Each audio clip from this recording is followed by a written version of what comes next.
Muy bienvenidos, bienvenidas a los oyentes, qué grato es estar con ustedes. Sean bienvenidos a esta conversación que estamos teniendo acerca de la testificar con el poder del Espíritu. Me acompaña gratamente el pastor Josué Espinosa Enrique. Bienvenido, pastor. Muchas gracias, hermano Raúl. Estamos contentos de acompañar a nuestros hermanos en el estudio de la lección durante esta semana. Vamos a conversar acerca del Espíritu, la palabra y la testificación.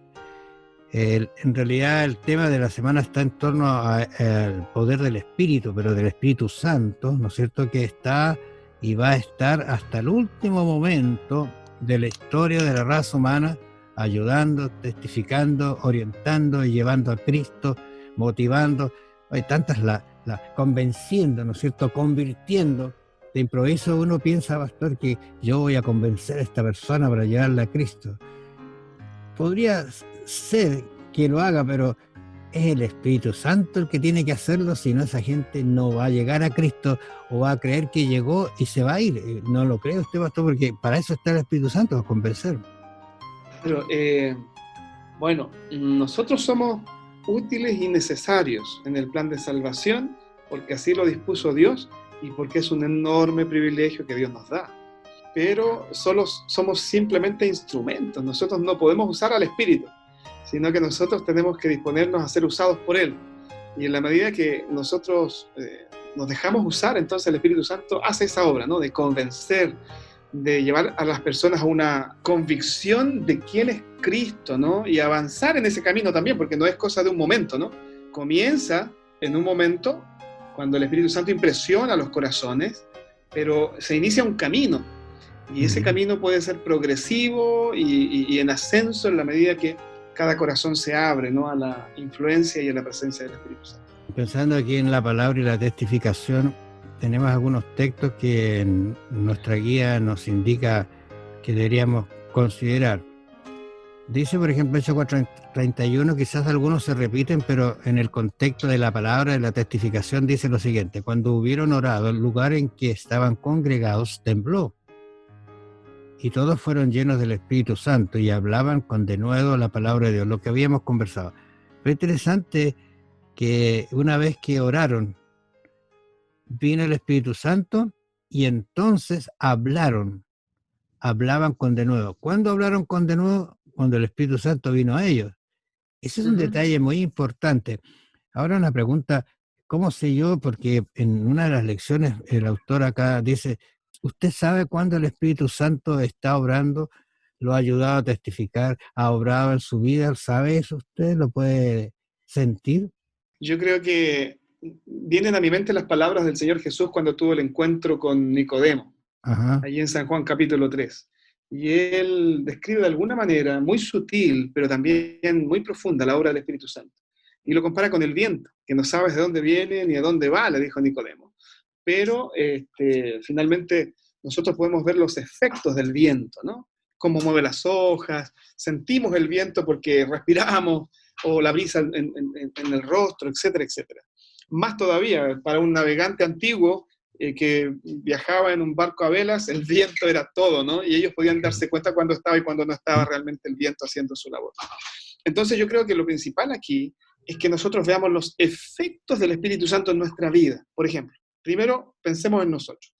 Yo antes era ansioso y ahora tengo más paz en mi corazón. Yo antes era rencilloso, pero ahora soy pacífico y conciliador. Y comienzo a ver, eso no es automático, pero voy a comenzar a ver efectos en mi vida.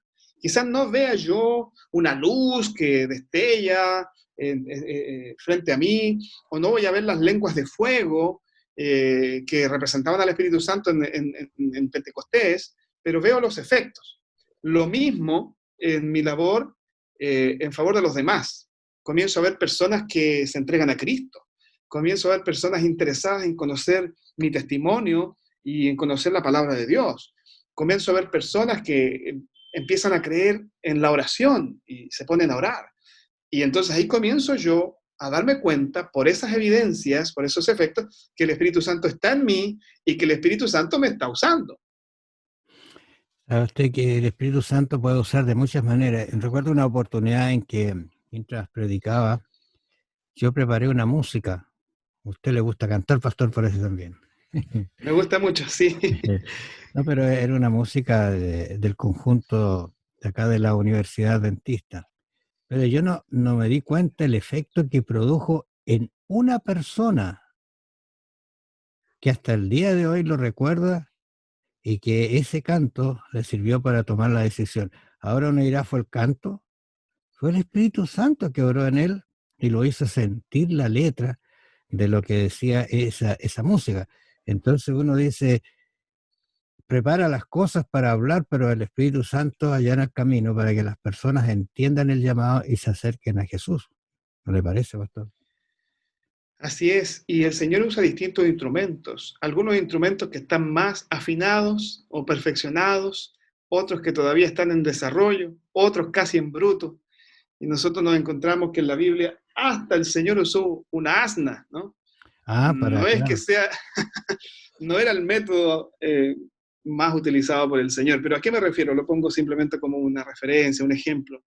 Es que el Señor puede usarte a ti, no importa si tú te sientes que eres un principiante en la fe, te bautizaste la semana pasada, no sabes qué hacer. No, el Señor puede usar a cualquiera en cualquier momento, al más simple como al más, digamos, desarrollado en sus capacidades, el Señor puede usar. Y yo me acuerdo, hermano Raúl, sobre el ex endemoniado, ¿se acuerdan? En Gadara. Ajá, sí, Él fue liberado por el Señor y se quería ir con Jesús, ¿no? Conocen el relato. Y el Señor le dice, no, tienes que ir a contarle a los demás, a los tuyos, ¿no? A su familia, a sus vecinos, a la gente que lo conocía, las grandes cosas que ha hecho el Señor contigo. Y él hizo eso y recorrió Decápolis, 10 ciudades, ¿no? Contando su testimonio, y el Señor lo usó. Él no tuvo clases de teología, no tuvo digamos, un estudio doctrinal, técnicas de persuasión, de predicación, no, simplemente él, con lo que tenía, era su historia, ¿no? Y la prueba de que el poder del Evangelio, el poder de Cristo lo había transformado, fue a mucha gente cuando Jesús volvió, unos 10 meses después, en esa ocasión, cuando el Señor multiplica los panes y los peces de nuevo, ¿no? A 4,000, había un montón de gente esperando a Jesús. ¿Y cómo habían llegado esas personas ahí? Por medio del testimonio de este hombre, sencillo, simple, ¿no? Sin mayor preparación. Ese es un personaje que la verdad que lo estudiamos y lo vamos a estudiar, pero es un personaje que da un testimonio muy fuerte. Como usted dice, no tenía estudios, pero tenía una experiencia con Jesús. Y los mismos que lo habían echado, ahora lo vieron bien y tuvieron que recibirlo y se dieron cuenta que Dios había hecho realmente un milagro. A mí me gusta un texto, quizás para cerrar este bloque, dice Hechos 13:41, los gentiles. Estamos hablando de los gentiles que, entendemos, no sabían de estas cosas.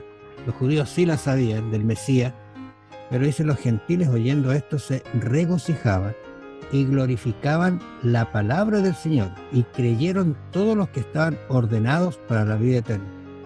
Podemos conversar sobre este texto, pero el tiempo nos pilló. Pero piénselo, amable oyente, si usted es un gentil, y lo digo así, que todavía no conoce la palabra de Dios, el Espíritu Santo lo puede hacer feliz, alegrarse y caminar ya para la vida eterna. Los dejamos hasta aquí, amables oyentes, volvemos mañana en nuestra conversación. Bendiciones. Bendiciones, un abrazo.